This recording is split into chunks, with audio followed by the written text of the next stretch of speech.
बीडमधून बीडमध्ये आज डीपीडीसीची बैठक होतीये तर अजितदादा जिल्हाधिकारी कार्यालयामध्ये यासाठी दाखल झालेले आहेत। डीपीडीसी बैठकीच्या आधी सर्व शासकीय विभाग प्रमुखांशी ते चर्चा करतात।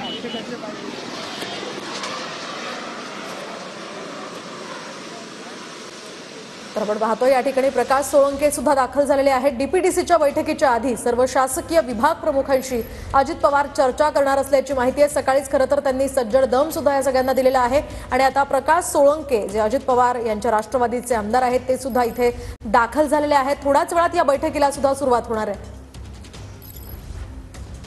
धनंजय मुंडे यांनी वाल्मिक कराड यांच्याकडे बीडचे पालकमंत्री भाड्याने दिल्याचा आरोप अनेकांनी केला। अजितदादा आज पालकमंत्री म्हणून बीड पहिली डीपीडीसीची बैठक घेणार आहेत। परिस्थिती बदलेल असं तुम्हाला वाटतंय का? आता निश्चितच बदलेल। अजितदादा एक अतिशय शिस्तप्रिय आणि कणखर नेते आहेत आणि त्यांच्या माध्यमातून मागच्या कालावधीमध्ये जे काही या ठिकाणी धनंजय मुंडे साहेबांनी त्यांना अधिकार दिले असताना सुद्धा डीपीडीसीच्या माध्यमातून सर्वांना न्याय मिळेल अशी काही भूमिका घेतली नव्हती। त्यांनी बहुतांश निधी हा परळी मतदारसंघामध्ये वापरण्याचं काम केलं होतं आणि त्यामुळं सर्वच आमदारांमध्ये असंतोष होता। पण ही परिस्थिती आता निश्चित बदलेल आणि सर्व मतदारसंघांना समान न्याय मिळेल अशी मला या ठिकाणी खात्री आहे।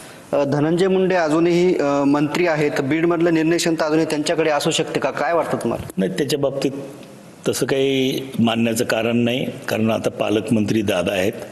दादाच सर्व निर्णय घेतील, त्यांना ही परिस्थिती माहिती आहे आणि हे सर्वात महत्त्वाचा प्रश्न आहे की हे सामाजिक सलोखा टिकला पाहिजे। त्या दृष्टिकोनातून दादाच्या नेतृत्वाखाली निश्चितपणानं कारवाई होईल अशी मला खात्री आहे। कॅमेरामन निलेश गरुडसह मी रमेश चेंडके, TV9 मराठी, माजलगाव, बीड।